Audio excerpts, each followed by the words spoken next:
आज अपन पढ़ेंगे नींव बोल्ट फाउंडेशन बोल्ट ही हैं, लेकिन वो अमानकीकरण नॉन स्टैंडर्ड के हैं, तो उनके तरीके से अपन पढ़ते हैं जो भी है।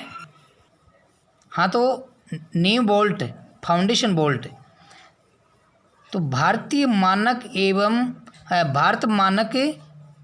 नींव बोल्ट के अलावा अमानकीकरण आकार यानी नॉन स्टैंडर्ड फॉर्म्स के कुछ नींव बोल्ट सामान्यतया उपयोग में लाए जाते हैं, जो निम्न प्रकार से हैं।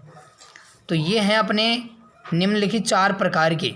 इनके नाम है लेविस नींव बोल्ट, लेविस फाउंडेशन बोल्ट, कोटर नींव बोल्ट, कोटर फाउंडेशन बोल्ट, रैग नींव बोल्ट, रैग फाउंडेशन बोल्ट और आई नींव बोल्ट, आई फाउंडेशन बोल्ट। ये निम्नलिखित 4 प्रकार के बोल्ट्स हैं। इनके बारे में आज अपन अध्ययन करेंगे। पहला है लेविस नींव बोल्ट। लेविस नींव बोल्ट कैसा है, कैसा होता है, इसकी ड्राइंग वगैरह ये दिखा रखी है, तो इसके बारे में थोड़ी अपन चर्चा कर लेते हैं। यह आयताकार शेंक वाला बोल्ट है जिसकी एक भुजा तिरछी यानी टेपर होती है। पुरानी प्रकार के नींव बोल्ट में टेपर वाले सिरों के दूसरी तरफ एक गिब हेड की रखकर उसके चारों तरफ कंक्रीट डाल दी जाती है। इन्हें संरेखित यानी अलाइंड किया जाता है। इस प्रकार के नींव बोल्ट को पुनः निकालने के लिए पहले जिब हेड को निकालकर उसके पश्चात बोल्ट को आसानी से निकाला जा सकता है। ओके, तो अब ये बोल्ट्स वगैरह जो है ये कैसा बनाया अपन ने, इसके बारे में देखिए। ये बोल्ट का जो डी का मान है, डायमीटर जो है मेजर डायमीटर 20 रखा है। ये बोल्ट है, ये मशीनी बेस है। इस मशीनी बेस को बोल्ट के ऊपर नट के द्वारा टाइट किया गया है। तो ये जो बोल्ट बना है इसका जो एक्रोस कॉर्नर साइज 2D होती है, पहले भी बता चुका, हेक्सागोनल बोल्ट है। ओके, और ये इसमें क्या है कि एक तरफ का ये सीधा प्लेट काट के इसमें गिव हेड की लगाई गई है। ओके, अच्छा, और ये इसका ये ड्राइंग ये और बना रखी है। तो इसकी सारी साइज़ दे रखी है, साइज़ के अनुसार आपको बनाना है अच्छी तरह से। ओके,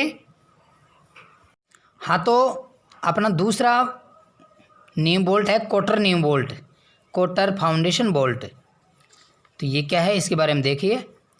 इस प्रकार के नींव बोल्ट यानी फाउंडेशन बोल्ट में एक आयताकार खांचा रेक्ट एंगुलर स्लॉट कटा होता है, जिसमें दोहरा शीर्ष यानी डबल हेड वाला कोटर रखा जाता है। कंक्रीट में बोल्ट को नीचे करने पर कोटर ऊपर उठता है, अतः कोटर अपना स्थान ग्रहण कर लेता है। जैसे ये फाउंडेशन बना रखा है, इस फाउंडेशन में ये कंक्रीट वगैरह लगाया गया है, कंक्रीट, पत्थर, सीमेंट वगैरह, रोड़ी वगैरह, और ये सी आकार का जो दिख रहा है ये अपना कोटर है। इस कोटर को लगाने के बाद में अपन जैसे बोल्ट ऊपर खींचेगा, हाँ, मशीनी जो बेस है इसको बोल्ट के द्वारा टाइट करेंगे तो बोल्ट ऊपर की ओर खिसकेगा, तो ये कोटर उसमें फिट हो जाएगा कंक्रीट वगैरह में। तो ये बोल्ट जो है ऊपर की ओर निकल नहीं पाएगा। ओके, तो ये बोल्ट जो अपन ने बनाया है ये अपन ने काट के दिखाया है। तो ये इसका डायमीटर आपका मेजर डायमीटर डी है, यानी M20 का मतलब मीट्रिक प्रणाली की चूड़ी कटी हुई है इसके ऊपर। बोल्ट का जो सिरा है चूड़ी वाला उस पर मीट्रिक प्रणाली की चूड़ी है, और उसका डी का मान डायमीटर जो है वही 20 है, 20 mm। ओके, और ये हेक्सागोनल नट अपना, इसको बनाने के लिए वही तरीका है, सेंटर लाइन बनाएंगे, उसके डी का मतलब माप के 10-10 दोनों तरफ से वो माप लेकर के ये बोल्ट वगैरह बनाएंगे सिधाई में, और ये कोटर वगैरह लगा के ओके ये बेस बना के और नट इसके अंदर ऊपर कस देंगे अपन। ओके, इधर ये साइड में इसी की ड्राइंग और दे रखी है। जैसे कोटर इसको काट करके सी कोटर ये इसमें फंसा दिया है, बोल्ट को थोड़ा काट करके ओके अंडर कट लगा करके, और इसमें सी को लगा दिया, कोटर को लगा दिया है। इसका डायमीटर जो है वो डी के बराबर ही होगा, डी दे रखा है, इसका मतलब 20 mm का डायमीटर है इसका। ओके, इसी प्रकार से आपको ये समझना है, बनाना है। फिर भी कोई दिक्कत हो तो पूछ सकते हैं। ओके। थैंक। अगला है अपना तीसरा बोल्ट है रैग नीव बोल्ट, रैग फाउंडेशन बोल्ट। ये कैसा है इसके बारे में थोड़ा अध्ययन करते हैं। जैसे रैग नीव बोल्ट एक आयताकार पिरामिड अपन ने पहले पढ़ा था। पिरामिड क्या होता है, पिरामिड और प्रिज्म के बारे में अध्ययन कर चुके हैं अपन। पिरामिड क्या है कि पिरामिड में एक जो ज्यामितीय समतलाकृतियाँ होती हैं उनमें से एक आधार होता है और आधार की जो साइडें हैं, फलके हैं, वो ऊपर जा कर के घटते क्रम में एक शीर्ष बिंदु पर मिलते हैं तो पिरामिड कहलाता है। तो इसमें दे रखा है कि रैग नीव बोल्ट एक आयताकार पिरामिड, रेक्टेंगुलर पिरामिड के आकार में होता है जिसके तिरछे सिरे यानी टेपर्ड जो एंड हैं उस पर बेलनाकार शेंक होती है। ओके, बोल्ट के कोने यानी कॉर्नर्स रैग या खांचे के रूप में हल्के से प्रक्षेपित प्रोजेक्टेड होते हैं। बोल्ट को नीव केविटी में उचित स्थिति में रखकर पिघला हुआ सीसा या सल्फर चारों तरफ भरा जाता है। जब पिघली हुई धातु ठोस में परिवर्तित हो जाती है तो नीव बोल्ट अपने स्थान पर सख्त रूप से खड़ा हो जाता है यानी स्थायी हो जाता है। शीशे को पिघलाकर तथा सल्फर को जलाकर नीव बोल्ट को पुनः बाहर निकाला जा सकता है। जैसे फाउंडेशन में लगा देते हैं तो शीशे को तो पिघला देंगे और सल्फर को जला देंगे और इस बोल्ट को अपन आसानी से बाहर निकाल सकते हैं फाउंडेशन के अंदर से। ओके, तो इसको बनाने के लिए अपन ने क्या किया है, इसमें भी वो डी का मान वही 20 रखा है, M20 × 1.5। वो बार बार रिपीट कर रहा हूँ, आप ध्यान रखना कि M मीट्रिक प्रणाली की चूड़ी होती है। 20 का मतलब है जो चूड़ी का जो मेजर डायमीटर है, बड़ा व्यास जो है वो 20 mm है और 1.5 चूड़ी की पिच होती है। चूड़ी की पिच भी मैंने पहले बताई थी आपको कि चूड़ी की पिच क्या होती है। कैसे, जैसे किसी भी स्क्रू के ऊपर या बोल्ट के ऊपर एक चूड़ी का जो सिरा होता है उस सिरे से आगे वाली चूड़ी का जो सिरा होगा उसके बीच की जो दूरी होती है यानी एक चूड़ी से अगली चूड़ी के बीच का जो गैप होता है उसको पिच कहते हैं। ओके, तो इसको बनाने के लिए अपन ये सेंटर लाइन बना करके इसके डायमीटर अलग अलग दे रखे हैं और देखो अलग अलग डायमीटर के हिसाब से डायमीटर नीचे की ओर बढ़ता जा रहा है। टेपर्ड ऊपर डायमीटर कम है, फिर थोड़ी लेंथ में थोड़ा डायमीटर बढ़ेगा, फिर बढ़ेगा, फिर बढ़ेगा। तो ये जो इसमें स्टेप वगैरह दे रखी हैं, इस स्टेप में क्या होता है, कंक्रीट वगैरह, रोड़ी वगैरह जो होती हैं, मसाला जो होता है वो इसके अंदर फंस जाता है, भर जाता है, ताकि बोल्ट ऊपर की ओर नहीं खिसक सके, बाहर नहीं निकल सके। ओके, तो इसको बनाने के लिए ये डी है, उसके बाद में 1/4 है यानी 1.25 डी है, उसके बाद में 1/12 है डी है, 1/3/4 डी है। ओके, और लास्ट का जो डायमीटर बनता है नीचे वाला 2D के बराबर होगा, डी का 2 गुना। ओके, और ये आपका मशीन बेस है, इसके ऊपर नट लगाया गया है, नट वही हेक्सागोनल नट है। ओके, इसी का ये रूप इधर दे रखा है, यानी ये जो बोल्ट है ये ऐसा है, इसका ये फ्रंट है और इसको अपन ने 3D में बना दिया। ओके, लेफ्ट और राइट से इसकी हाइट वगैरह से 3D में बना दिया इसको।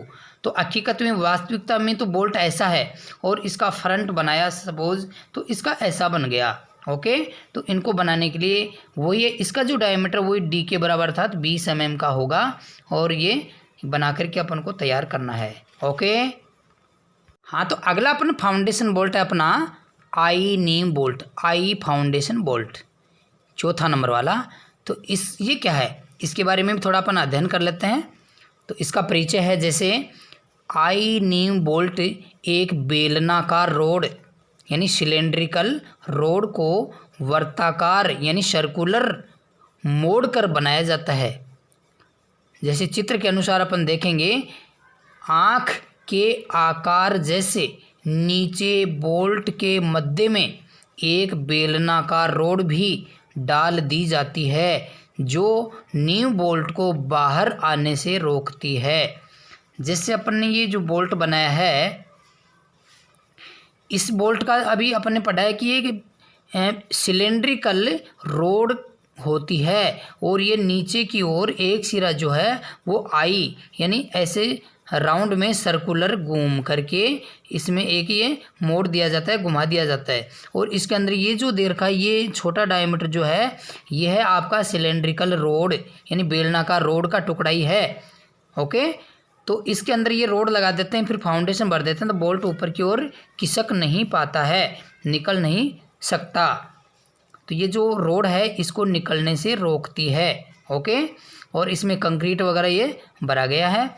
इसको बनाने के लिए भी इसका जो डायमीटर है वो डी का मान वही M20 रखा है, 20 mm रखा है, और इसके हिसाब से अपन ने ये बनाया है।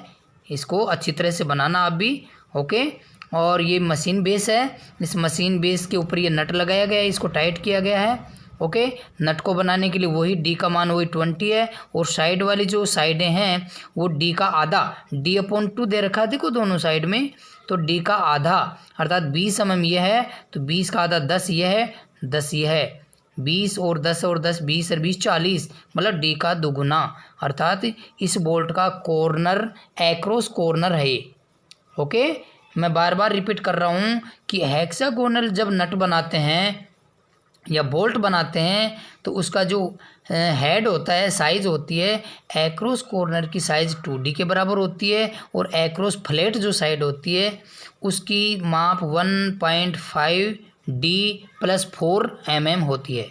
ओके, तो इसको बनाने के लिए अपन ने ये बनाया है। अच्छा, ये ध्यान रखेंगे ये जो नट लगा रखा है ये नट कौन सा नट है, तो इस नट का नाम लिखा है मैंने कोलर्ड हेक्सागन नट।